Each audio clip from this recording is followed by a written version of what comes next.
When I bought the mountain home, I thought I was finally stepping into peace. I'd been saving for almost 10 years, working long shifts at a construction company, dreaming of owning something quiet and away from the noise of the city. The place wasn't fancy. An old wooden cabin tucked in the trees of Pine Ridge Valley, a small mountain community with postcard views and air so clean it almost stung when you breathed it in. It was the kind of place where you could hear your own thoughts. I'd imagined fixing it up slowly, repainting the walls, repairing the porch, maybe planting a small garden. I remember that morning clearly. The air was cool, fog still hanging over the slopes, and the sound of birds made the silence almost musical. I parked my truck near the gravel path, stepped out, and just stood there for a moment taking it in. My cabin, my dream, my future. I unlocked the door with a deep breath and froze. There were shoes by the entrance, toys on the floor, a jacket hanging on the hook. My heart sank. Someone was living here. At first, I thought I'd walked into the wrong house. Maybe I'd taken a wrong turn, though that was impossible because the address was written right there on the mailbox, 17 Mountain View. I called out, my voice a little shaky. "Hello? Anyone here?" The answer came fast, a woman's voice, sharp and suspicious. "Who are you, and why are you in my home?" She appeared from the hallway, mid-40s, short blonde hair, wearing a pink blazer and holding a phone like a weapon. Behind her, a teenage boy peeked out holding a cereal bowl. I blinked, confused, still holding my house keys. "Ma'am, I think there's been a misunderstanding," I said slowly. "I just bought this cabin last week."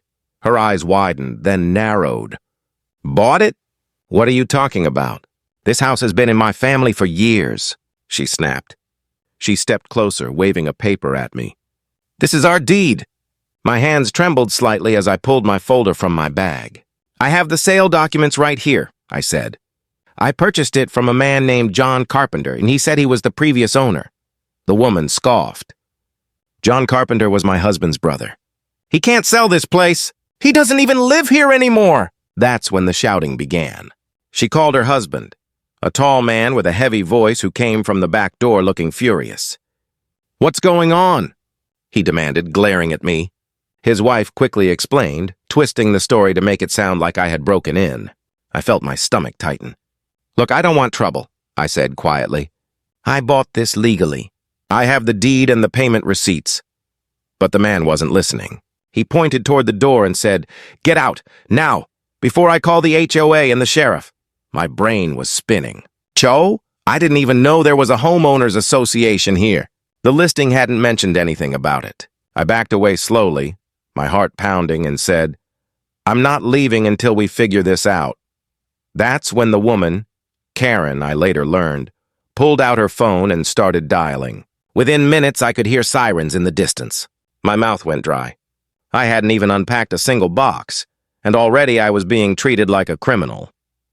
When the two officers arrived, I tried to explain calmly, showing them my paperwork.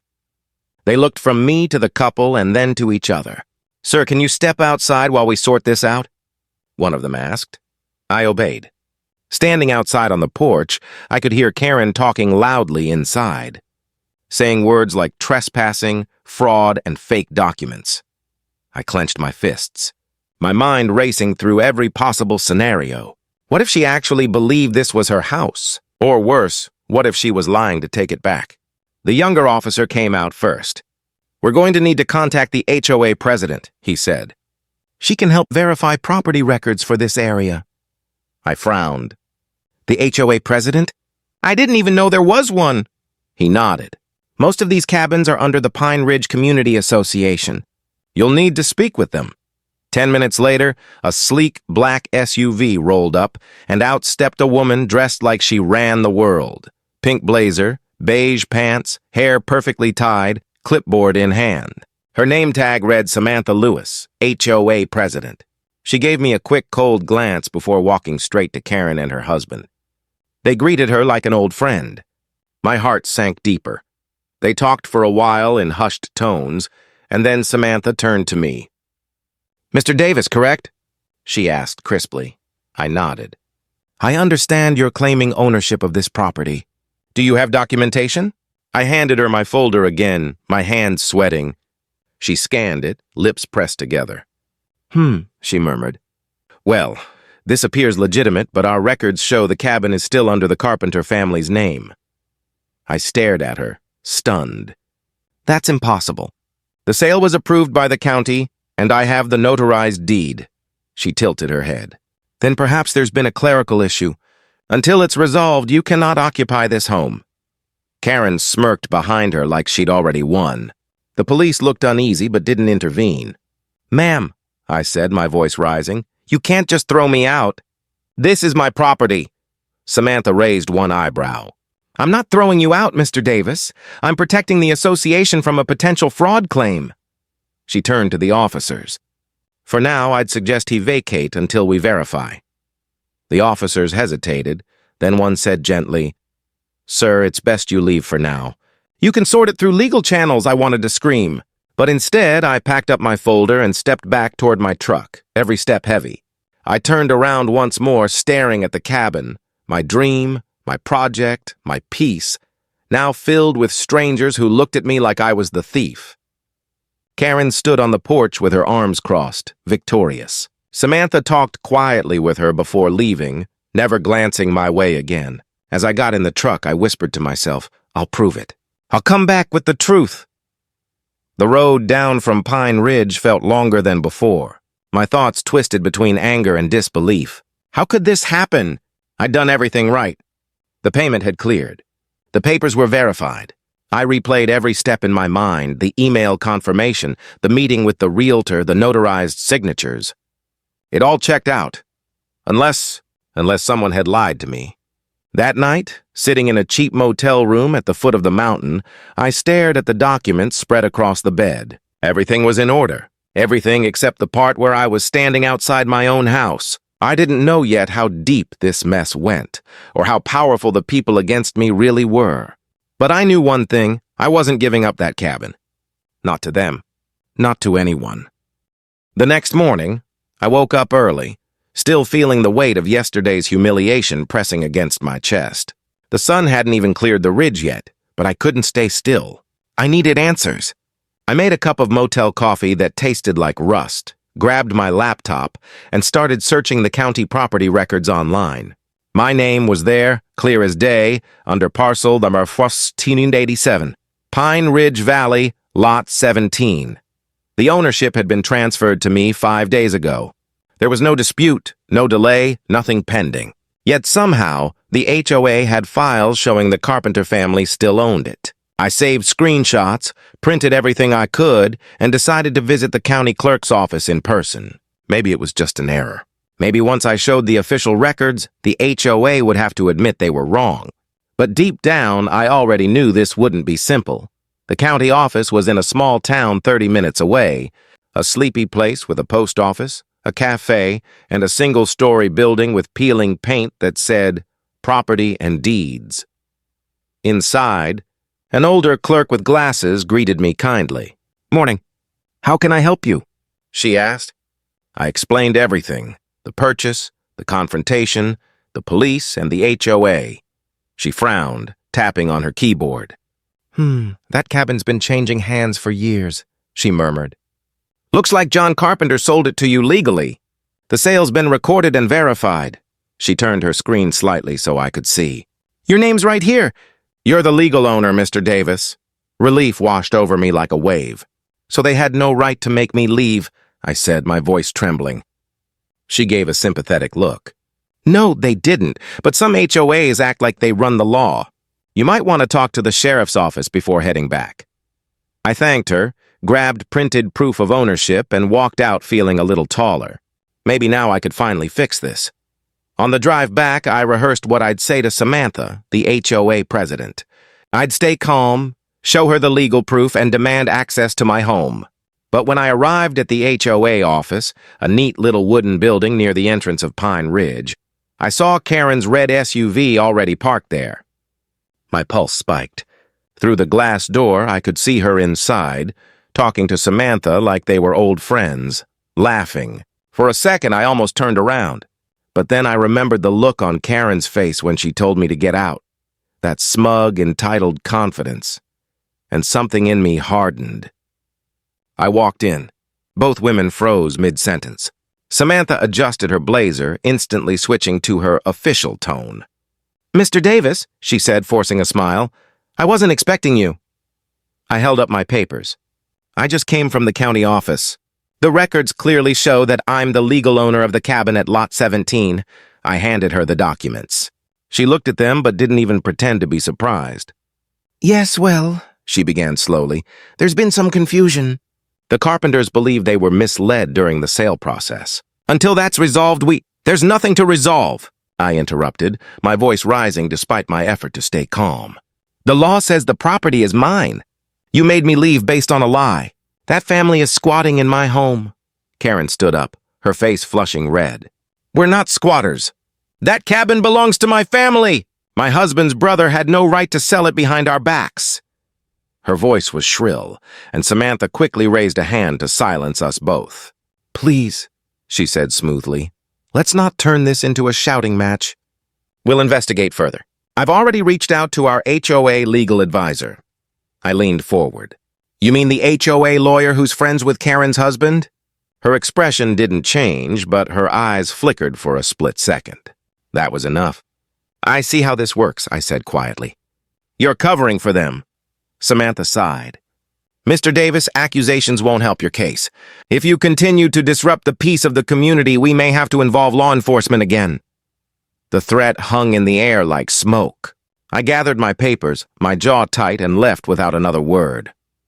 Outside, I sat in my truck, staring at the steering wheel, breathing hard. They weren't just ignoring me, they were protecting each other. I could feel it. The HOA, Karen's family, maybe even the previous owner, they were connected somehow. The thought made my stomach twist.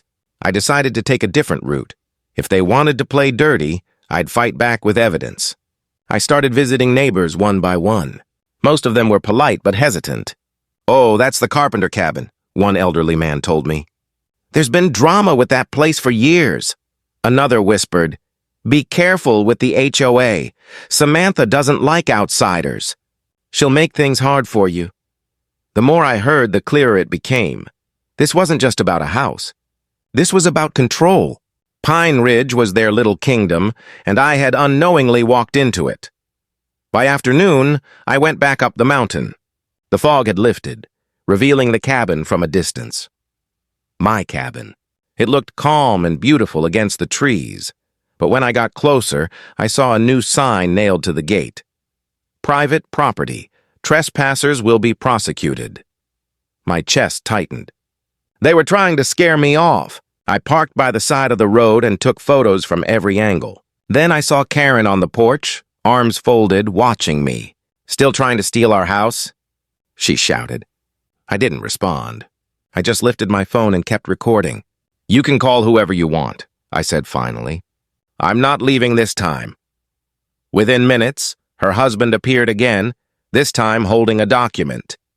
"We have proof too," he said smugly, handing me a copy.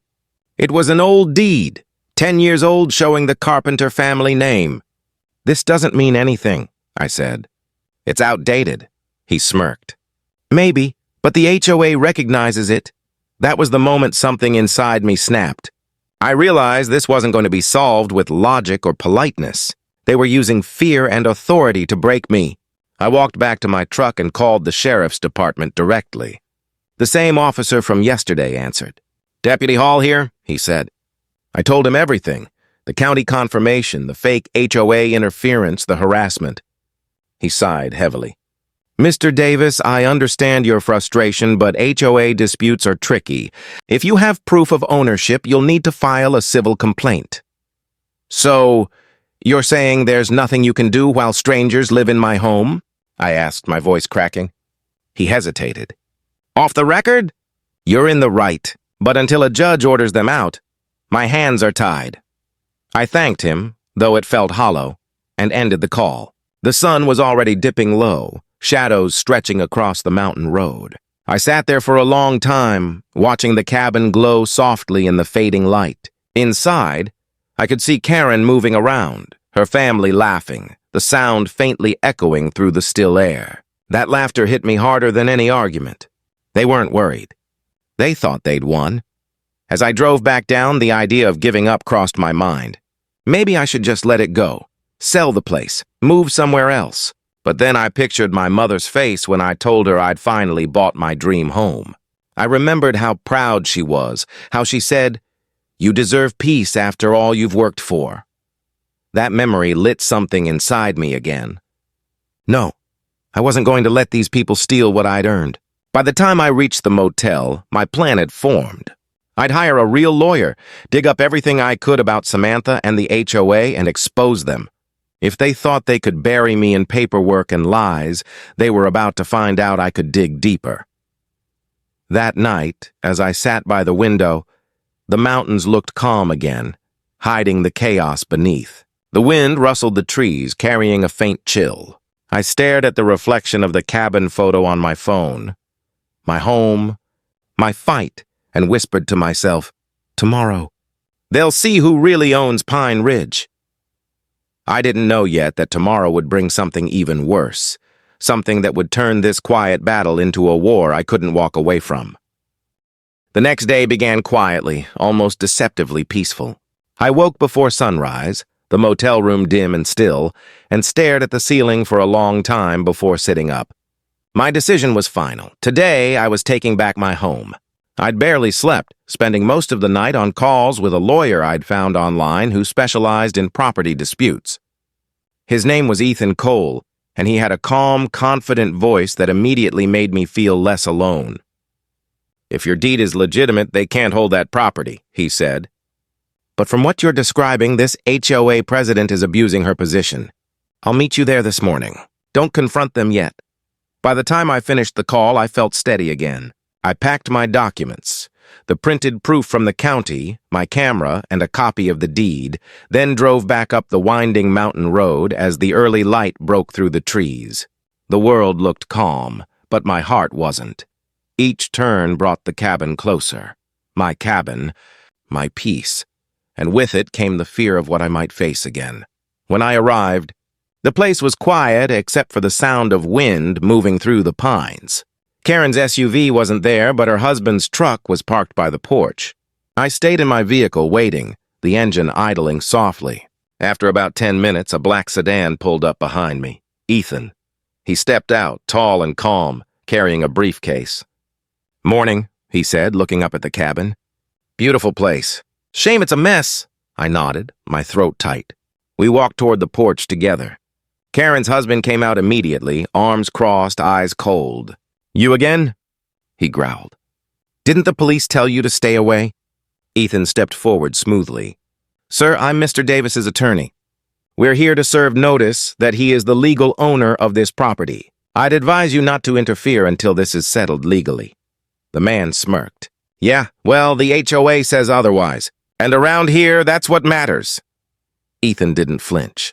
"Not anymore," he said, pulling out a folder. "This is a certified ownership verification from the county and a preliminary injunction request.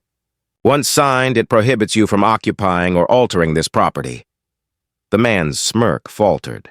"You can't do that," he said, voice shaking slightly. "Actually," Ethan replied calmly, "we already did. Filed this morning." Before the man could respond, a familiar car came speeding up the hill. The pink Blazer was the first thing I saw. Samantha stepped out, composed as ever, holding her clipboard like a weapon. "Mr. Davis," she said coldly, "you're trespassing again." Ethan stepped between us. "He's standing on his own property," he said evenly, "and we'll be filing a complaint against you personally for harassment and abuse of authority." For the first time, Samantha's calm expression cracked. "I'm simply enforcing HOA policy," she said sharply. Ethan opened his briefcase and handed her the official county document. "This says otherwise. You've knowingly obstructed a legal homeowner's right of possession. You've overstepped your authority."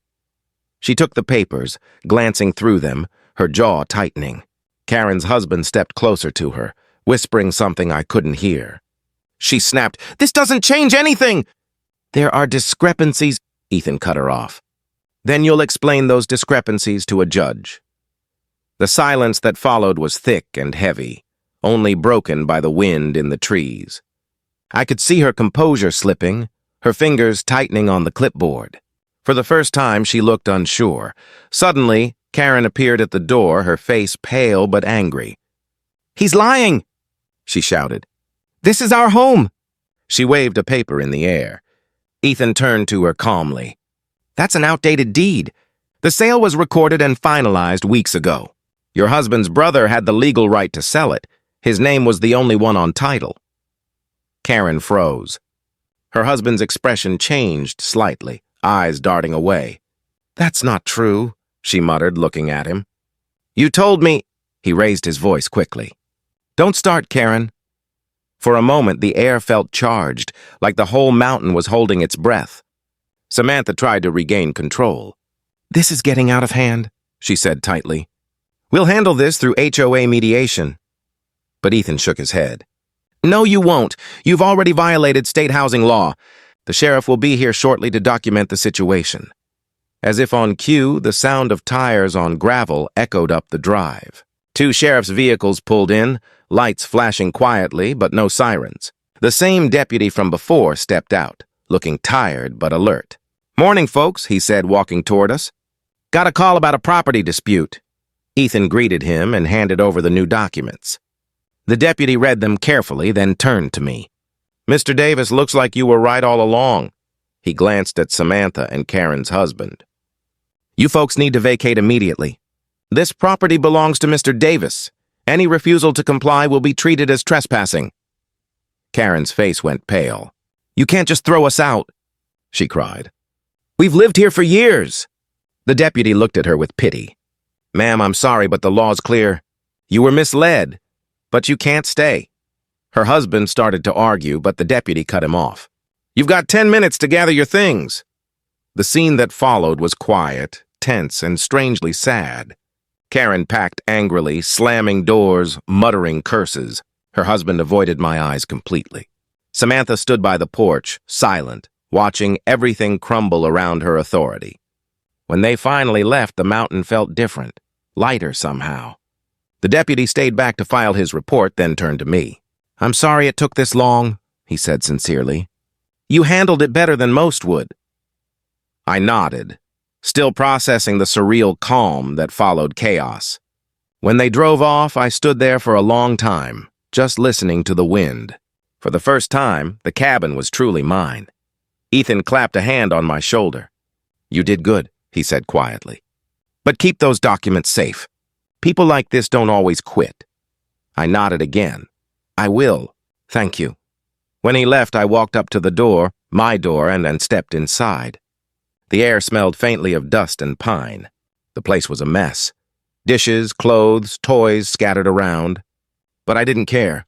I walked to the window, opened it wide, and let the mountain breeze flow in. It felt like the house was breathing again. For a long moment, I just stood there, letting the silence settle, feeling the weight lift from my chest. By late afternoon, I started cleaning, one corner at a time. I didn't think about Karen or Samantha anymore. I thought about what this cabin meant. It wasn't just wood and stone. It was everything I'd worked for, everything I'd dreamed of. As I scrubbed the floor, I found a crumpled piece of paper near the fireplace. It was a letter, old and yellowed. I opened it carefully. It was from John Carpenter, addressed to his brother, Karen's husband. "I can't keep this place anymore," it read. "I'm selling it before it ruins me. Please understand." I stared at the words for a long time, feeling a strange mix of pity and closure. Karen's husband had known all along. He'd lied to her. The anger that had burned in me softened a little. Maybe she wasn't the villain I thought she was, just someone caught in the middle of lies. I folded the letter and placed it in a drawer. As the sun began to dip behind the trees, the cabin glowed with golden light. I stood outside looking at the valley below, the air crisp and alive. My phone buzzed, a message from Ethan. "All cleared. County record updated. You're the sole registered owner. Congrats." I smiled. For the first time in days, maybe weeks, the fight was over. The mountain was quiet again. The kind of quiet I'd dreamed about. I leaned against the porch railing, listening to the distant rustle of leaves and the fading echo of my own heartbeat. This cabin had tested me, broken me, and then rebuilt me. I'd bought it to fix up a home, but it had ended up fixing me instead. My patience, my strength, my will to stand up for what was right. As the first stars appeared, I turned on the porch light. It glowed warm and steady against the darkening sky. The mountain had taken back its peace, and so had I. Somewhere down the road, maybe Karen's family was still angry, maybe Samantha was still scheming, but none of that mattered anymore. This was home now. Mine, finally. And as the night settled around the cabin, I knew one thing for sure. Peace isn't something you find. It's something you fight for, and I had finally earned mine.